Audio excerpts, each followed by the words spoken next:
It's Calling by Eryn Krysta Callaway. July 2nd, 2002.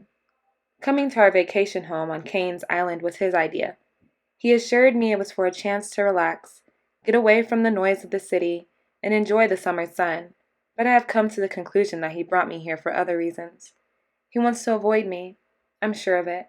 Now being that he must travel further to and from work at Algrow Co., he spends less time in the home with me. Even on the days that he has off, he sits on the balcony, watching the waves for hours on end, and doesn't budge when I call his name. I think he wants to be rid of me. This, or perhaps he was simply tired of walking past his room, tired of hearing his ghostly cries, tired of the now empty picture frames, tired of the memories we made there. And if this is so, then I do not blame him for the move. I cannot blame him for not being able to look at me. I do not blame him. Sincerely, Eve C. July 5th, 2002. I found the photo album of our wedding in the den. For a moment, before I entered the reflections of our past, I just held it in my hand, slowly wiping the dust that it had collected over the years, and traced the letters love etched onto its cover. As I turned through the pages of photos, a wave of memories returned so vividly, it almost felt as though I was there. I could feel the warm sun on my supple skin, hear the squawking of the seagulls overhead, and smell the saltiness of the sea as I sat on the couch. I recalled standing in front of you. I could remember your black curly hair against your supple chestnut complexion, see your dimples as you smiled ear to ear.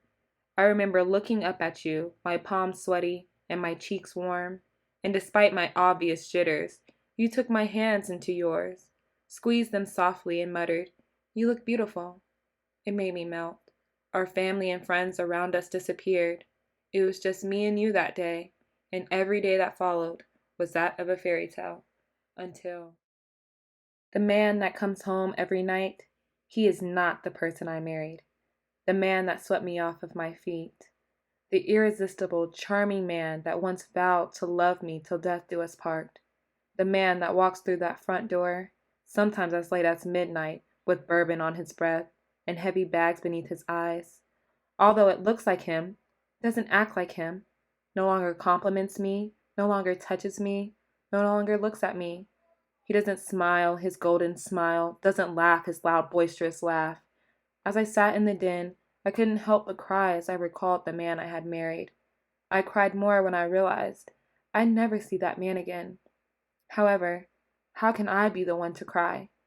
Because what has changed my husband, I am the one responsible. Eve C. July 10th, 2002. It's raining, and it reminded me of that night, that awful night, that awful moment. My negligence, my idiocy. Why must I be reminded by every little thing? A song on the radio, running water, the sounds of children laughing outside of my window as they race along the shore. I am sure I need help, but I cannot ask Rowan. I can't even get him to acknowledge my existence. July 14th, 2002. It was calling me. I heard it faintly at first, but then it grew in intensity when I stepped out onto the balcony. "Come," it whispered. "Come." I scanned the beach, studying the smiling faces of the couples and families, but it was as if I was the only one that could hear it.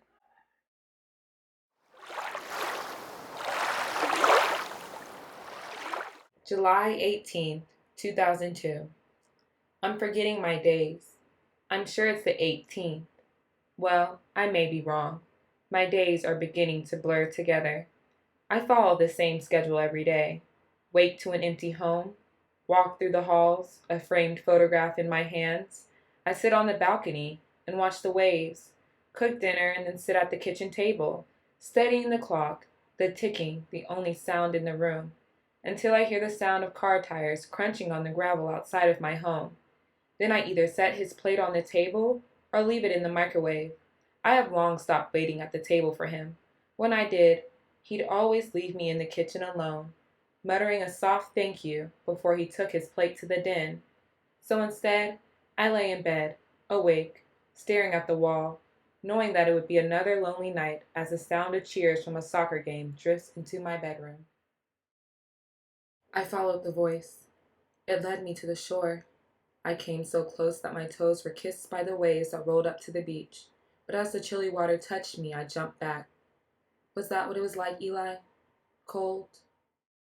July 27th. This morning, I sat at the edge of my bed and held the single lock of hair that I saved from your first haircut. It felt so smooth between my fingertips I couldn't stop the tears that soon came after. The thought that I'll never brush your curls again, the thought of never holding you again, the thought of never seeing your beautiful face again, it's unbearable. Rowan attempted to discard everything that belonged to you, as if he was trying to erase you. Back home in the city, he boxed all of your things, locked your room with the key, and when I got here, I had to rush to secure the only photo I had of you here. A photo from when you were only a year old, with a bucket hat on your head and a blue romper that matched the baby blue blanket that you gripped in your tiny hands. If he knew I had all of these things, I bet he would take it from me. But I can't come to let you go. Does he understand how much more painful it is to act as if you were never here? As if I don't hear your laughs now, your cries, see your single-tooth smile every time I close my eyes? I cannot bear to discard anything of you. I just can't. Eve.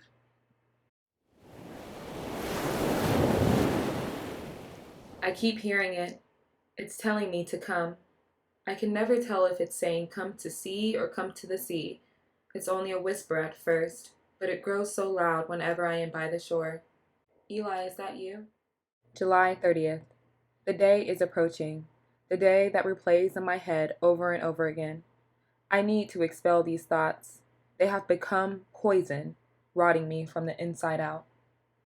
On August 1st, I ran warm water into the bath, filled the white tub with bubbles, and placed my 3-year-old baby boy, Eli, into the shallow water.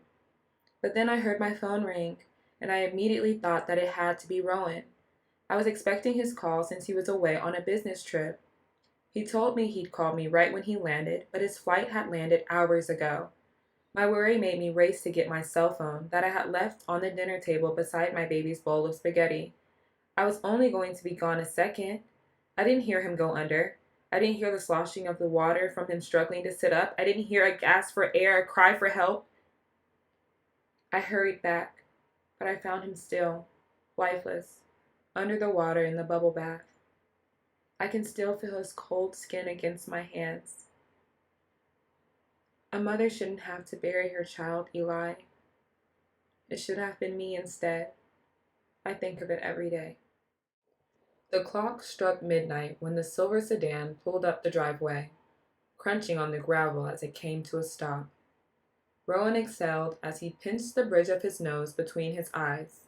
He dreaded the sight of the home, but not more than his home in the city. This one was a little less painful. He lugged up to the front door and fumbled through his key ring to find the appropriate key to the lock. Once doing so, he stepped through the doorway. He shivered. The home was eerily chilly. Not a single light was on in the home, but the moon casted a glow through the bare windows. He was used to this silence, but the cold, no. Rowan walked through the house, his brow furrowed, his hand clenched into a fist. He was feeling anxious in the dark foyer, but before succumbing to the anxiety, he checked every room in the house. She must be resting in bed, he thought, and simply left a window open because of the heat of the summer. But that too was empty. It wasn't until he reached the back door that he knew something was amiss. Rowan walked through the open glass door and stood on his balcony, overlooking the shore of the beach. He descended the steps, watching his footing as he walked through the sand. The moon was his only source of light, and it revealed he was the only one out there. "Eve?" he called softly, while walking further towards the waves that were enveloping in front of him. His eyes scanned the area, but he was going to turn to leave when he noticed petite footprints leading to the shoreline. Rowan's heart began to thud loudly in his chest. He wanted to avoid thinking the worst. These footprints must be from earlier, he assumed, trying to reassure the negative thoughts that were beginning to creep into his mind. "Eve?" His voice unsteady as he stumbled through the sand, following right beside her prints.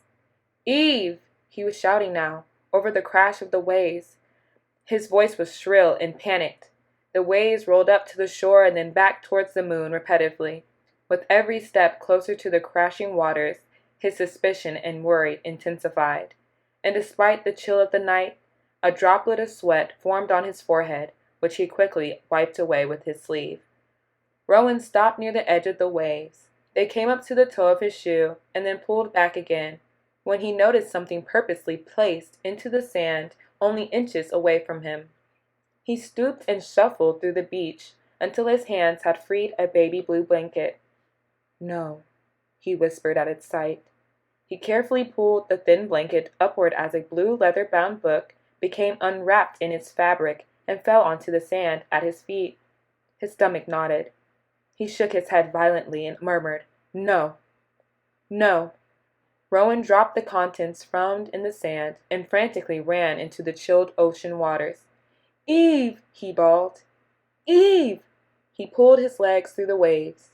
His hands searched the waters as he bellowed her name towards the moon, but there would be no reply. The waters had taken her too.